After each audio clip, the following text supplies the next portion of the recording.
uma mão fora do corpo correndo sozinha para dentro da mata. Este fato ocorreu há exatamente 7 anos atrás. A seguidora diz que é moradora de Castanhal, ela mora no interior, e esse interior onde ela mora é um local bem calmo.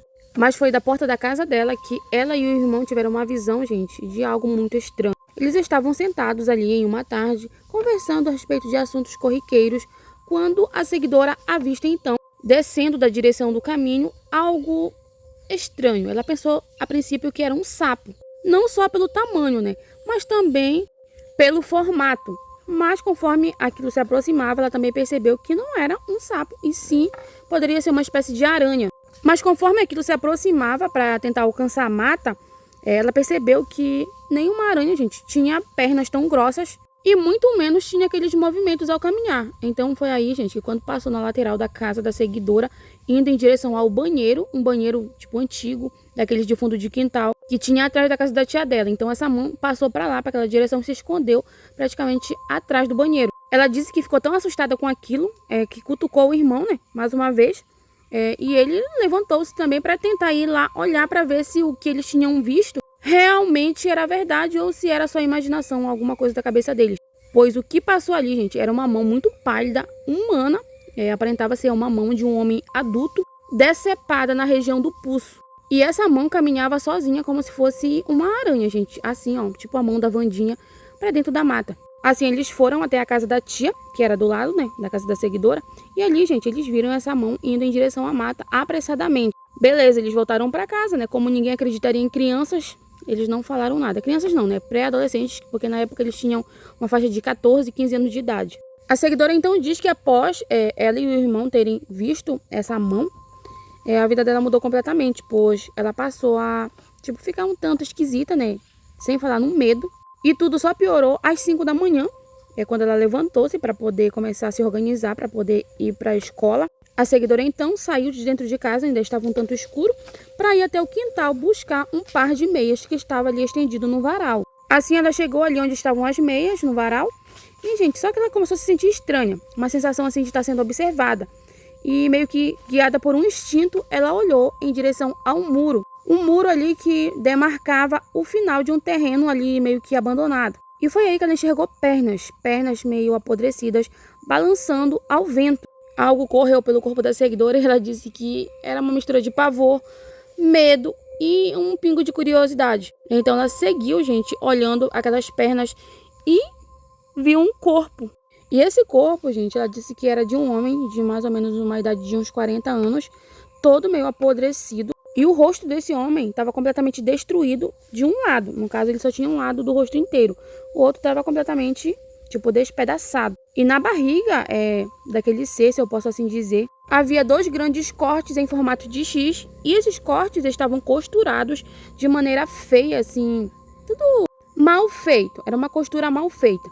Então, esse homem, curiosamente, não tinha uma das mãos. E a seguidora diz que a cor da pele, onde não estava tão apodrecido, era exatamente da cor daquela mão lá que ela e o irmão viram correndo para dentro da mata. Ela então largou tudo ali, não sabe nem para onde caiu a meia, gente, muito assustada.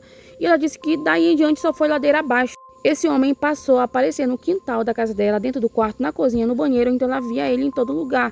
Tava meio que já um tanto assombrada. E o pico para tudo isso foi que ela começou a sonhar com esse homem e ele pedia ajuda. E ela ficou assim se perguntando como poderia ajudar alguém morto. E para completar o combo de loucura, ela também passou a ver, gente, em sonho, uma mulher já de idade, não uma senhora. Essa senhora falava para ela sair do caminho dela, ou ela destruiria ela e a família dela. Levaria a ela, né, no caso, creio eu, que para um outro plano. E logo em seguida a seguidora via essa mesma senhora arrastando um corpo para dentro da mata e, gente, indo em direção àquele terreno abandonado que eu falei para vocês no início. A seguidora então tomou coragem, falou para a mãe dela que é muito religiosa, a mãe dela só fez orar por ela, repreendeu aquilo ali, mas, gente, isso não surtiu nenhum efeito. Aquele homem ali com o rosto destruído continuou aparecendo e pedindo ajuda. Algumas vezes ela via ele desanimado, como se já tivesse perdido as esperanças. E agora aquela senhora que saiu ali do sonho para persegui-la na realidade, sempre resmungando, soltando ameaças ali, como se a seguidora estivesse interferindo em alguma coisa espiritual ali que ela não sabe explicar até hoje o que era. Ela só sabe dizer que se cansou tanto dessa situação, que ela já estava prestes a enlouquecer, que ela começou agora a pedir para esse homem deixar ela viver em paz. Deixar de aparecer para ela no meio da noite, ali vagando pela casa, ou, gente, próximo à cama dela. Então, em outra noite perturbadora, ela começou a sonhar com esse homem novamente, pedindo ajuda.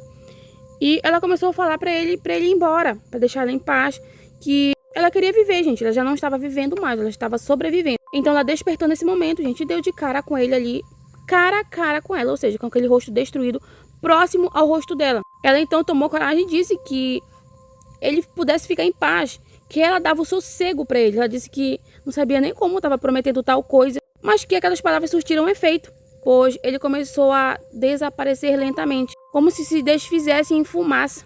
Passando-se isso, então, ela passou a conversar com a mãe a respeito dessa parte da espiritualidade, mas a mãe, como sendo alguém religiosa, não gosta muito de falar a respeito dessa parte, porque o pai dela fazia alguns trabalhos, ou seja, trabalhava ali com essa parte de magia. E o avô materno da seguidora falou para os filhos, né, antes de falecer, que se eles não quisessem continuar o legado ali trabalhando com magia, era para eles se cuidarem, pois meio que os espíritos ali que trabalhavam com ele. Me perdoe, gente, eu não entendo muito essa parte, mas estou tentando explicar para vocês da melhor maneira possível.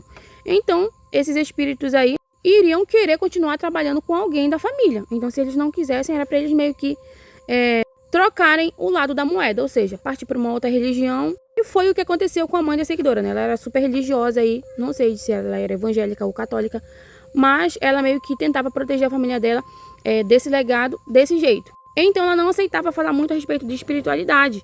E foi assim que a seguidora começou a conversar com o avô dela paterno, que, tipo, ainda era vivo. E foi aí que ela descobriu que aquele terreno ali onde ela sonhou que aquela senhora arrastava aquele corpo, era de uma senhora que mexia com magia também. E ela era alguém mau, gente. Então, o curioso é que o marido dela desapareceu de uma forma muito misteriosa, pois ele era alguém que andava bebendo, assim, vagando pelas ruas. E em uma dessas ocasiões ele não voltou mais para casa. Então, acionaram as autoridades, que procuraram por um tempo, mas acabaram desistindo. E ficou por isso mesmo. Nunca foi encontrado o corpo e muito menos alguém que tivesse visto por onde ele desapareceu. E essa senhora que trabalhava com magia, que era uma pessoa mal, gente, ela faleceu de câncer. E durante o tempo que ela tinha saúde, que ela trabalhava ali fazendo magia, né, gente, ela enterrava algumas coisas bem estranhas, quase que diariamente, ali embaixo de uma mangueira muito grande que tinha ali num terreno abandonado do lado da casa da seguidora, justamente na direção em que a seguidora sonhou ver aquela senhora ali arrastando aquele corpo. A seguidora diz que esse homem nunca falou nada para ela a respeito de quem fez aquilo a ele, né? Mas ela acha que o corpo dele foi usado em alguma espécie de ritual e que talvez a própria esposa dele, que trabalhava ali com magia, pode ter feito aquilo a ele, né? Tipo, sumido com ele, talvez o enterrado ali no quintal embaixo da mangueira. E a seguidora diz que até hoje ela vê essa mulher. Ela fica todo o tempo resmungando, ela tem ciência de que a seguidora consegue vê-la. E ela vive vagando ali naquela parte onde a seguidora mora, né? Pois é próximo a uma encruzilhada. Mas ela nunca se atreveu a entrar do quintal para dentro. No caso, ela fica rodeando ali na parte de fora. E assim ela termina esse relato, gente, dizendo que é algo que perturba ela há 7 anos atrás. E o que vocês acham? Acham que é o espírito dessa senhora ali que, por ter feito muitas coisas ruins às pessoas, pode estar vagando ainda em terra, meio que apegado a algo material? Ou até mesmo pagando pelo que fez? Coloca aqui nos comentários, já curte, comenta e compartilha, republica aí, já envia teu relato. E não esquece de se inscrever lá no meu canal no YouTube, Diário de uma Ribeirinha, é o mesmo nome daqui. Já me dá essa força lá.